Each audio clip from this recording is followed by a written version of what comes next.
In this lesson, we'll learn how to create quick painterly shapes using the blob brush. Alright, so in the previous lesson, we looked at a couple of different tools and workflows for fitting shapes together. Now, we're going to kind of switch gears and go back into kind of our shape creation mode here, and I want to show you one other tool that's really a valuable tool for creating custom shapes. Now, this tool is called the blob brush, and it's right here in your tool panel. The keyboard shortcut for this tool is Shift-B. Now, this tool is going to allow us to take advantage of the pressure-sensitive tablet and stylus that I'm using and create really painterly-like shapes here in Illustrator. So, the first thing you need to know is that we can access the options for this tool by double-clicking on it here, and you can see that there are quite a few different options. So if we just want to go from top to bottom here, the first option is to keep the shape selected after we've painted it. I'm going to go ahead and leave that one deselected. Now, the second option here is to merge new shapes only with currently selected shapes. I'm going to check that one so that I'm only going to be merging those new shapes that I'm painting with other shapes if I've got that other shape selected. So we're going to go ahead and leave those two settings just the way they are. Now, jumping down here into the tolerances, there's a couple different tolerance sliders, and these are pretty important because it controls how the strokes of the blob brush are laid down. So the fidelity is going to control how closely the blob brush is placing anchor points along this shape that's being painted. So the lower the slider is, the closer those anchor points are going to be together. The further apart, you can see we can slide that all the way up to 20 pixels apart. So I want this to be a pretty accurate stroke to what I'm actually painting. I'm going to leave that set at around 2 pixels for right now. So the smoothness slider here controls how much Illustrator is going to try and smooth out your stroke. So I'm going to leave that set to 0, but if you have a fairly shaky stroke and you want Illustrator to help you smooth that out some, you can increase this slider and Illustrator will do just that. So again, I'm going to go ahead and leave that set right where it is, and we're going to jump down here to the default brush options. So the brush tip by default is a round tip, and you can see that here, but we can actually change that, and we can pinch that tip in here just a little bit if we want to by grabbing these two little black circles that are around the perimeter of this larger circle and just dragging those in. We can also rotate the head of our brush by grabbing the arrow here. Now look what's happening down in the settings below. As I rotate it, you can see the angle setting is being adjusted, and as I adjust the brush tip shape, the roundness setting is being adjusted here as well. So let's go ahead and rotate that around. Somewhere around right there is good. And there's one other thing that I want to adjust here in the blob brush tool options, and that is the pressure sensitivity of my brush tip. I want to be able to press lightly and paint a very thin stroke, and I want to be able to press heavy and paint a thicker stroke. So in order to do that, let's come over here and adjust the size drop down here. I'm going to go ahead and change this over to pressure. Now, I'm going to go ahead and increase the size a couple points here. Let's go up to about 5 points. And I'm going to increase my variation all the way up here. It's going to allow me to vary it from very, very small to very, very large. Alright, great. So we'll go ahead and accept these settings by hitting OK. And what I'd like to do with my blob brush first is just kind of come out here and paint and show you kind of what it's doing here. So we'll just kind of come in here and paint our little stroke here. And we're going to zoom in on that, and let me just select that by holding down Control and accessing the selection tool. And what you'll notice here is that we haven't painted a single path with a stroke applied to it. What we've painted is a filled shape. You can see here that there's a path that goes all the way around my stroke. So, and now with that stroke selected, I could come in here and paint right on top of it and add to it, just like so. You can see here that I've just added to that shape. But now if I deselect that and I paint on top of it here, we're painting a completely new shape.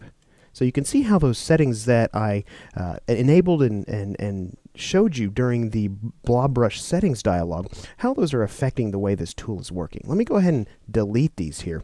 Now we can also use the open and close brackets on our keyboard to increase the size of our brush here. And I'm going to go ahead and bump that up a little bit because I'd like to create some additional hair for our model here. Now we're going to kind of push this beyond just what is shown to us in the photo, and I'd like to kind of make this hair sort of stylized, almost to where it's pulling down and almost like she's pulling out of this blackness of hair. So we're going to paint it down here just like so. and then kind of gradually fill in this area right down here to where it's almost completely black. So let's just go ahead and zoom in here.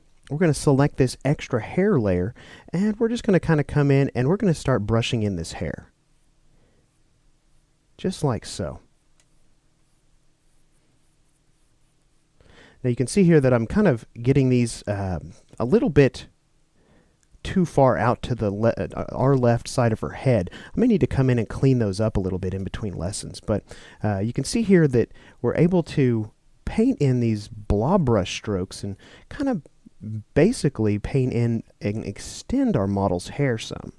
So we're going to just kind of paint that in sort of like that. Let's go ahead and pull this one down over here to the side. I may need to come in here to my settings and rotate that brush tip some. And we'll just undo a few times till we get a stroke we're happy with. And continue to come in here and just paint in some hair. Now, I'm painting this in very slowly here. You can see that it's taking me several strokes to kind of fill in this blackness. Now, it wouldn't be fair to show you the blob brush and how we can use it to paint these painterly strokes without showing you how to remove these strokes in the same fashion. So I'm going to show you the eraser tool. It's actually right next to your blob brush tool, and we can access that tool by hitting Shift-E on our keyboard. Now, the eraser tool actually has options very similar to that of the blob brush. If we double click on the tool, we can bring up the brush tip and a lot of these options that we looked at with the blob brush. And these are going to work pretty much exactly the same. If we want to pinch our brush tip in and maybe rotate it some, I want to go ahead and switch this over to pressure. Actually, that is the angle. Let me come down here to the diameter. Let's go ahead and bump that up to about 14 or 15 or so. And let's increase the variation on that. You can see it's already set to pressure. So we'll go ahead and hit OK on that. And we can again increase and decrease the size of that eraser tool by hitting the open and close brackets on our keyboard. Maybe I want to come in here and just kind of erase away some of this hair that I've painted. Just erase away some nice little gaps here. And we'll switch back to our blob brush. Adjust that angle. I'm going to go ahead and focus on the hair on her right side of the body at first so we can kind of paint that in and not have to worry about rotating the brush tip.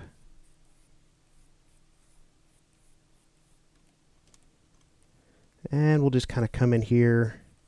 I'm going to increase the size of that brush quite a bit here because I'd like the gaps to sort of taper off the further down we get.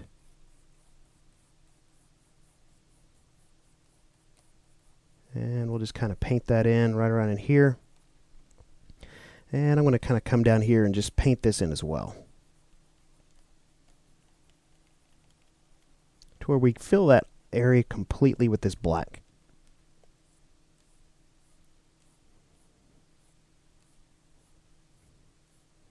Alright, we're looking pretty good here. Let's go ahead and rotate that brush tip again. And bounce on over here to her left side.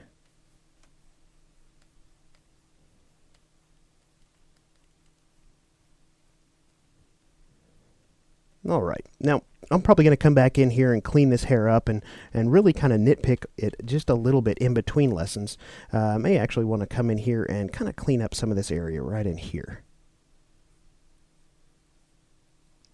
You can see here that we're just erasing the stuff that's on this extra hair layer, which is really important. We don't want to mess with anything else that we've drawn here.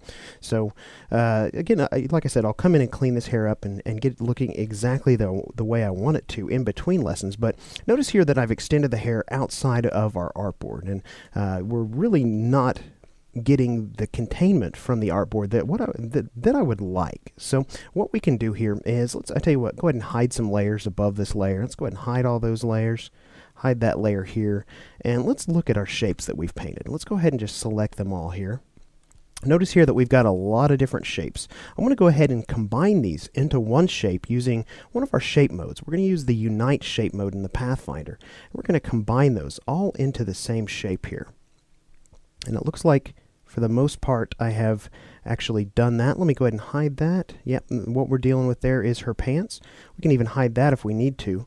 And let's come in and connect these shapes. I'm going to just kind of connect this here, and we'll connect it over here. just so we can get one nice unified shape out of this.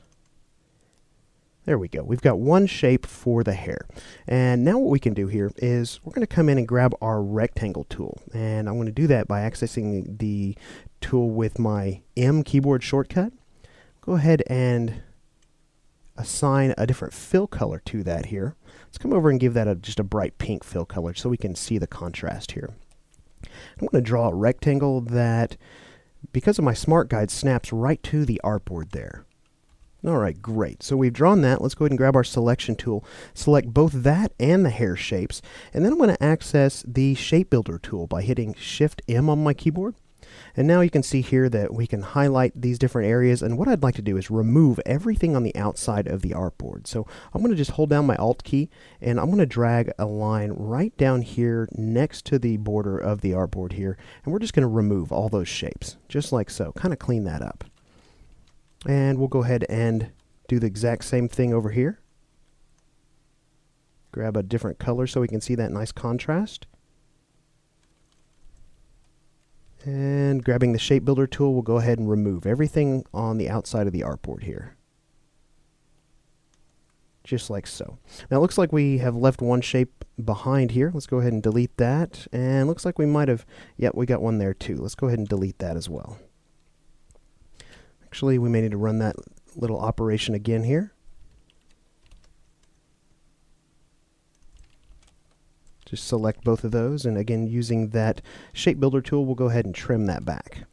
Alright, so I've trimmed back 2 out of the 3 sides that have pixels overlapping them. I'll go ahead and trim this last side and kind of clean this hair up in between lessons for you. But you know, up until now, all we've really been doing is kind of blocking in the forms of our character. Just kind of been blocking in the base shapes. And what I'd like to do in the next lesson is pick up where we're leaving off here and shift our attention to some of the more important details in our character. Now, some of the details that I'd like to really pull out are her facial details. So what we'll do in the next lesson, again, is pick up where we leave off here, and we'll begin creating the eyes of our character.